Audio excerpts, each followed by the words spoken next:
Bueno.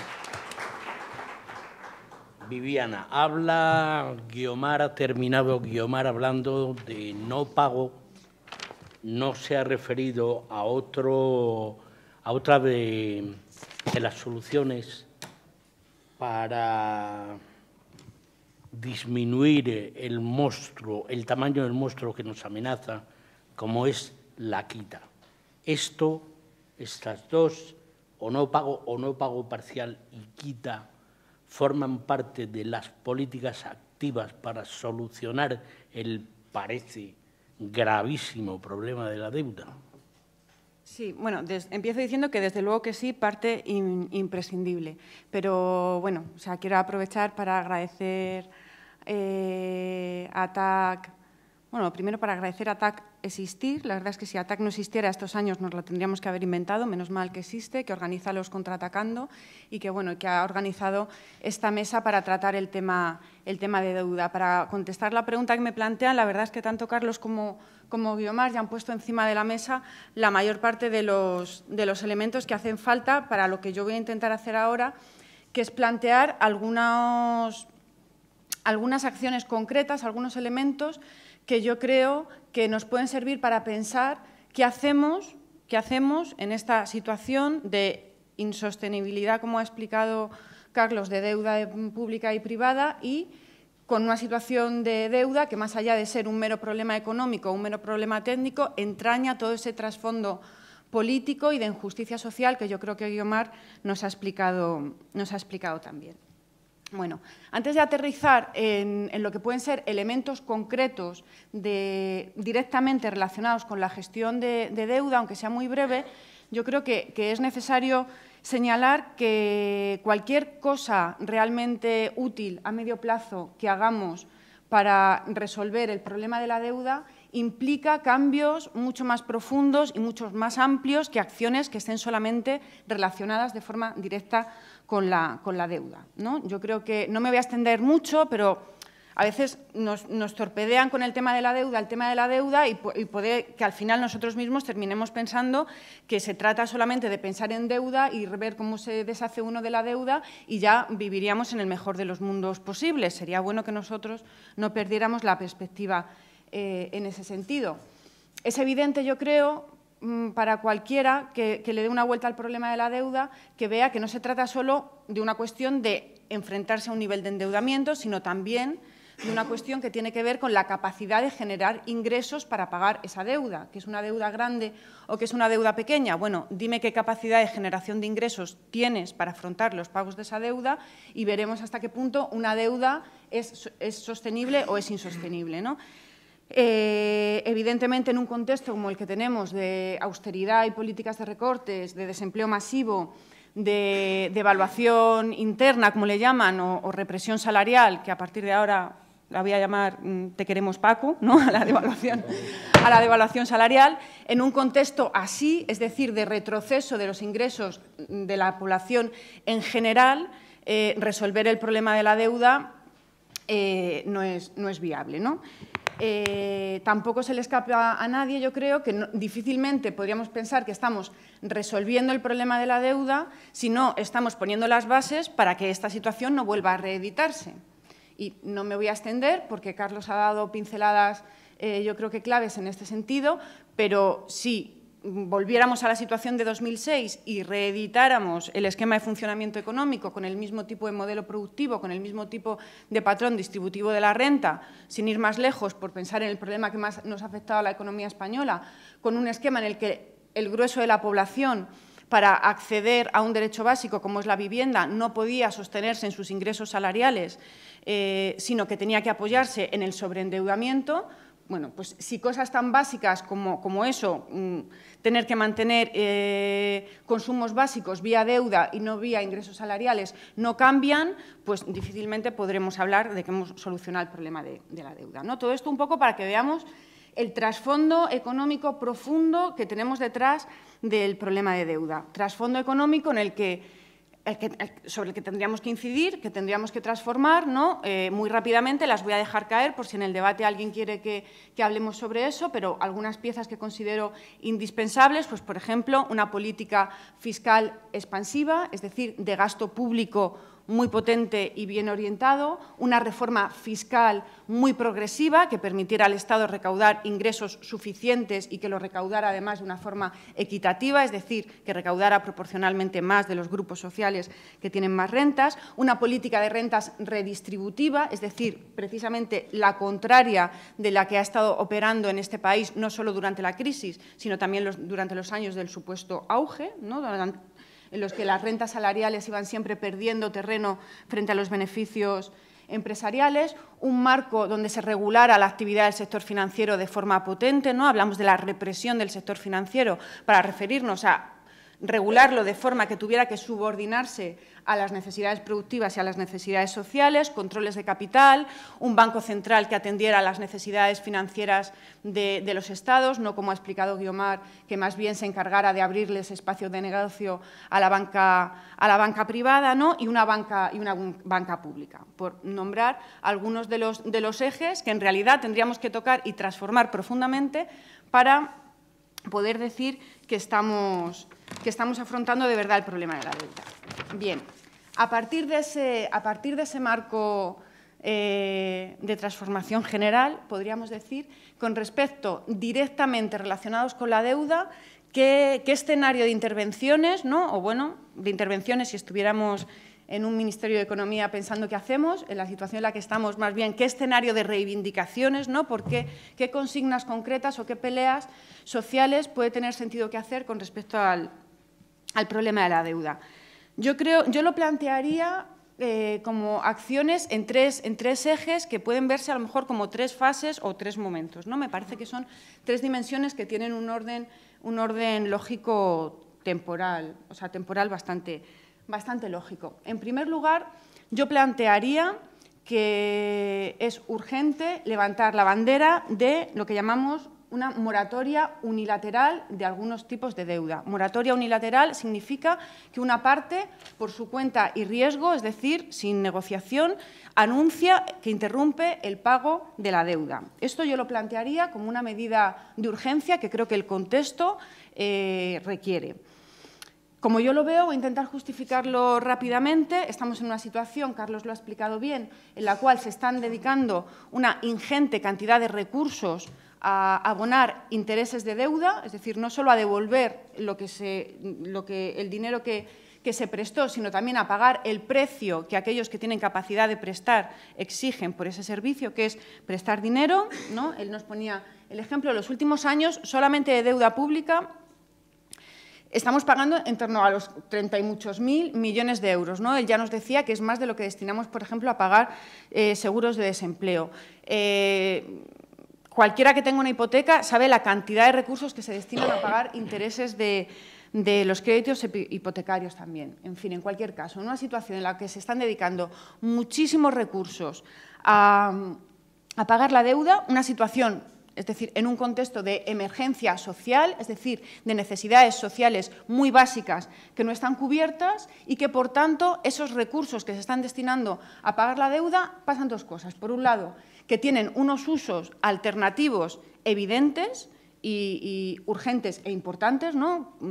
Coincide la urgencia y la importancia en este caso. O sea, por un lado, se están destinando unos recursos a un uso que tendrían unos usos alternativos que creo que se puede defender, que son más importantes, pero es que además nos encontramos en la situación de que esos pagos se están haciendo para satisfacer unos pagos de deuda que tenemos indicios fundamentados, yo diría, de que en buena parte son deudas odiosas, es decir, ilegales, o deudas ilegítimas, ¿no? Como ha explicado Guiomar.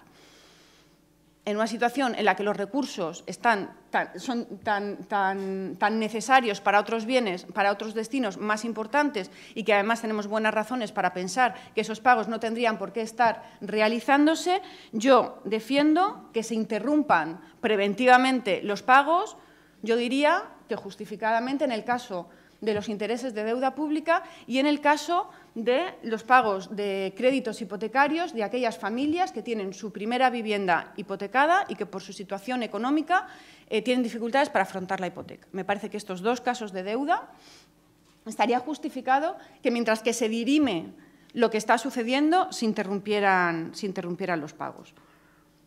A continuación, el segundo eje que yo quería plantear está bastante implícito en lo que ha contado Guiomar y es el eje fuerza del trabajo que hace la plataforma, sería plantear una auditoría ciudadana, no de la deuda, yo diría más bien de las deudas, no solo de la deuda pública, sino también de deuda privada. Yo diría muy importante la deuda privada hipotecaria de las familias con dificultades y con riesgo de perder su vivienda, también de otro tipo de deuda privada, por ejemplo, de la deuda privada que tienen las entidades financieras y que están endosando mediante mecanismos no siempre transparentes al Estado, ¿no? El segundo eje que yo planteo, por tanto, sería el de la auditoría. No me voy a extender, quizás sobre auditoría hemos hablado más en otras charlas, pero se trataría, en cualquier caso, de llevar a cabo procesos de estudio rigurosos, independientes y democráticos que permitieran dilucidar todas esas condiciones que decía Guiomar que son necesarias para saber si una deuda es legítima o es ilegítima, sobre el origen, sobre el proceso, sobre la ejecución.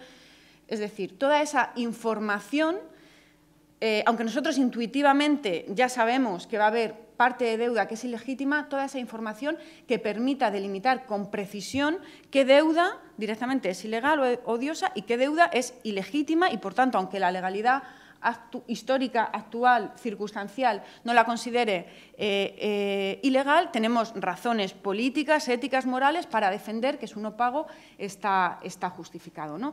Como digo, este segundo paso de la auditoría yo lo haría con el primero puesto en marcha, es decir, una vez detenidos los pagos, por lo menos de esos dos tipos de deuda que considero críticos, ¿no? La deuda pública y la de las familias en esas condiciones, que se llevaran a cabo estos procesos de auditoría. El tercer eje que yo plantearía, evidentemente, una vez que estuviera puesto en marcha los procesos de auditoría ciudadanas, lo que se hiciera a partir de ahí, pues bueno, tendría que ser decidido de forma democrática por ese agente colectivo organizado que hubiera sido capaz de tomar las riendas de los procesos. Pero yo creo que podemos adelantar, tenemos información suficiente para adelantar, que aunque no sabemos en concreto cómo, el resultado de la auditoría nos va a llevar necesariamente a un escenario de impagos o un escenario de quitas parciales, ¿no? Viene a ser lo mismo. Nos va a llevar a un escenario en el cual va a haber parte, yo diría, importante de la deuda, de las deudas, que no se van a poder pagar. Y aquí, a ver cómo estructuro un poco los tipos de argumentos. Se trata, en primer lugar, yo creo, de entender que estamos en una crisis de deuda de verdad, es decir, en una crisis de insolvencia. Y cuando alguien de verdad es que no puede pagar, ese alguien no paga. O sea, cuando no se puede pagar, al final no se paga. Es decir, que cuando se plantea, Guiomar ya ha adelantado algunas ideas al respecto, cuando se plantea el impago, de lo que estamos hablando en una situación como en la que estamos en la economía española, es de algo de que además de que sea justo, es que es inevitable. Hasta tal punto es inevitable que, a pesar de que se estigmatiza el concepto de impago y se estigmatiza a los agentes sociales que se acusa de no pagar, en realidad, en la economía española hace años que el impago ya se está produciendo, porque la deuda que existe es impagable, ¿no? El asunto es quién impaga. Hasta ahora, ¿quién está impagando? Están impagando las empresas que tienen una legislación que les permite declararse en quiebra y, por tanto, declarar que son incapaces de asumir sus deudas. Ahí se están produciendo muchos impagos y están impagando en concreto, más todavía, un tipo de empresas que son las entidades financieras que están siendo capaces de endosar su deuda al Estado. Es decir, ellas como agentes responsables de una deuda, sus pérdidas las están endosando y no se están haciendo cargo de esa deuda. Es decir, impagos se están produciendo. ¿Qué impagos se satanizan o parece que serían el acabose del sistema si se llevaran a cabo? Pues precisamente los impagos de las familias o los impagos del Estado, ¿no? El impago de la deuda pública. Pero el impago se está produciendo. Yo diría entonces que el debate respecto a los impagos deberíamos afrontarlo teniendo en cuenta, yo creo, 3 tipos de argumentos. Por un lado, los impagos en la situación en la que estamos ahora son inevitables, entre paréntesis, repito, de hecho ya se están produciendo, de hecho son necesarios para que se reactive la economía, o sea, de esta situación de bloqueo económico en la que estamos no se va a salir si no es mediante la liquidación de impagos importantes y, de hecho, lo que tendríamos que defender es que no solamente que hacen falta impagos, sino que esos impagos tienen que ser suficientes, o sea, es que hacen falta impagos importantes, ¿no? Y ahí yo creo que la primera vía de argumentos va por ese lado.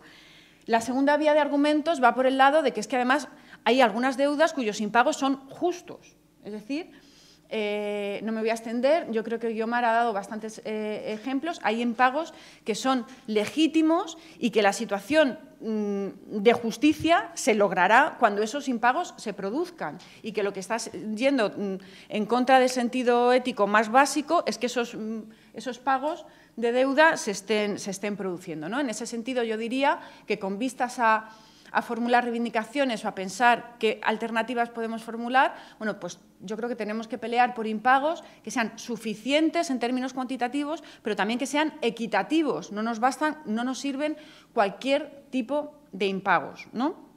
En tercer lugar, yo creo que hay que defender los impagos como por su eficacia, ¿no? Siempre desde los discursos oficiales se intenta satanizar el tema del impago utilizando un tecnicismo, esto del riesgo moral, ¿no? Y más o menos lo que se viene a explicar es que, bueno, es que si a alguien se le perdona y no paga, lo del riesgo moral es que ya como que todo el mundo va a ver que las deudas pueden no pagarse, entonces eso va a crear un mal precedente y nadie va a pagar. Bien, en realidad lo que nos muestra la historia y la experiencia internacional de crisis de deudas, como decía Guiomar, la historia de la deuda es la historia de las crisis de deuda y la historia de los impagos son tan antiguos como la deuda, lo que nos muestra la crisis de deudas es que el problema de las situaciones de insolvencia siempre viene generado por una actuación corresponsable, es decir, cuando se puede acceder a toda la información y se tiene perspectiva histórica para estudiar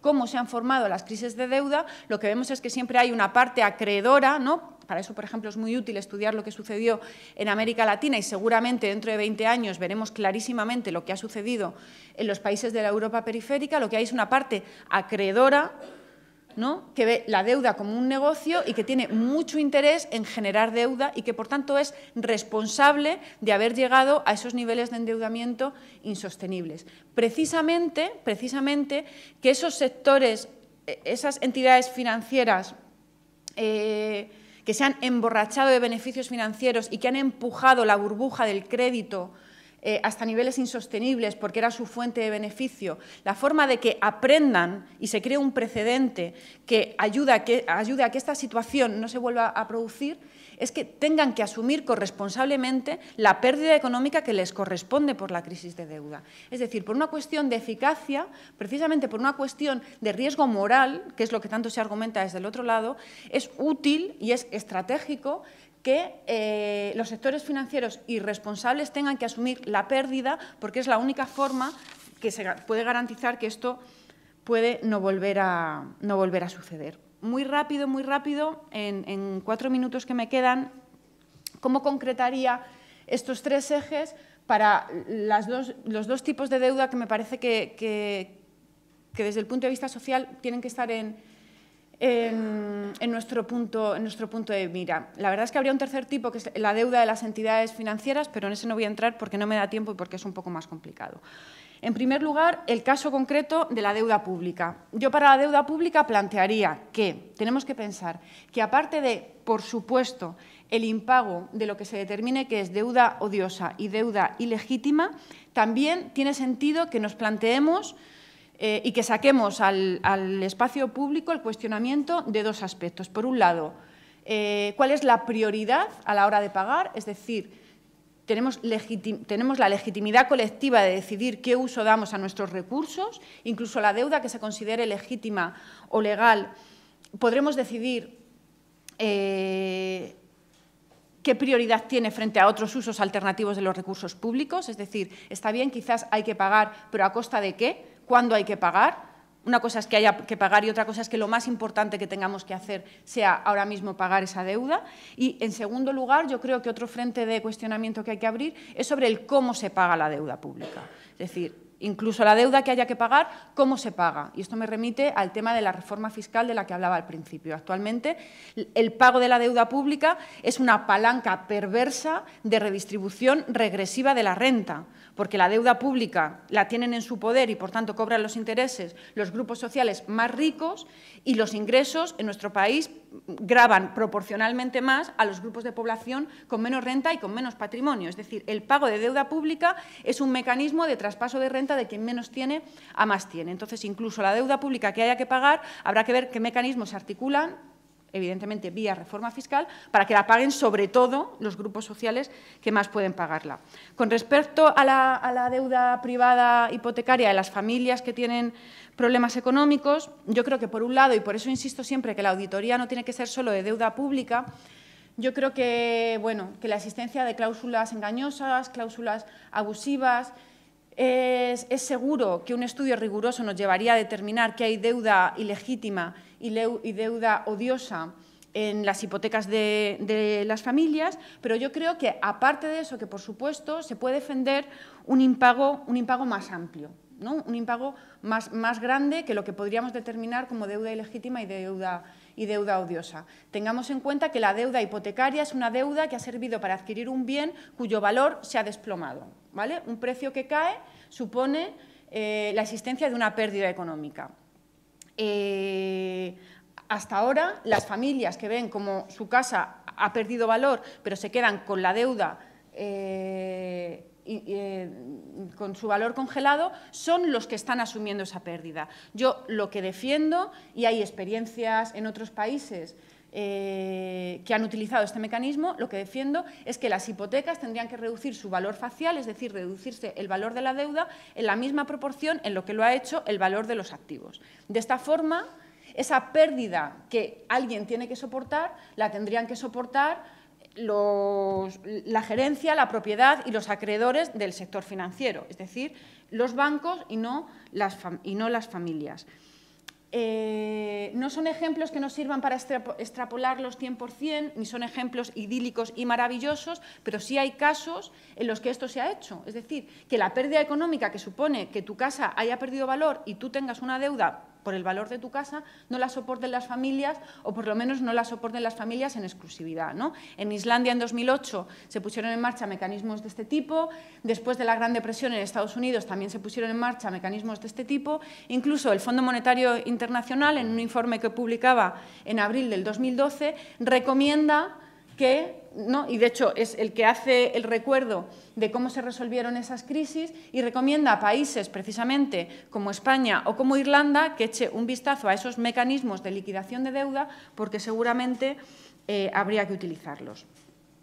En fin, en definitiva, y con esto termino, una crisis de deuda, una situación de insolvencia, nos lleva de forma inevitable al escenario del impago. Es decir, el tema del impago deberíamos tomarlo como un dato. Y un impago supone siempre una pérdida inevitable. Lo que está pendiente de delimitar, es decir, sobre lo que habría que discutir y lo que habría que decidir de forma democrática, es qué grupo social paga con esa pérdida que de todas formas va a haber que asumir. Lo que yo propongo, ¿no? Y lo que se deduce de las propuestas que he puesto encima de la mesa es que el grupo social que pague eso sea el grupo social que se enriqueció durante el auge y la burbuja, entre comillas, y la burbuja económica, que es además el grupo social responsable de haber generado la crisis y que es además el grupo social que viene recibiendo recursos públicos sin ninguna contrapartida desde que la crisis estalló. Claro, la cuestión es cómo lograrlo, ¿no? Cómo lograr esto y con esto ya termino. Evidentemente, yo no voy a decir cómo lograrlo. Lo que sí que me parece importante que quede claro es que no es una cuestión técnica, es decir, que técnicamente es viable, que es una cuestión política y que depende de que seamos capaces de movilizar y de organizar la fuerza social necesaria para forzarlo, ¿no? Porque técnicamente es posible y el escenario yo creo que está ahí. La pelea política ahora mismo en torno a la cuestión de la deuda no es si hay impago o no hay impago, el impago es inevitable y el impago está habiendo. La pelea política que hay abierta es qué grupo social carga con el impago. Por tanto, lo que tendríamos que levantar son mecanismos concretos que permitan que esa factura, esa pérdida, no caiga sobre los de siempre, sino sobre los que tendrían que asumirla. Muchas gracias. Bueno.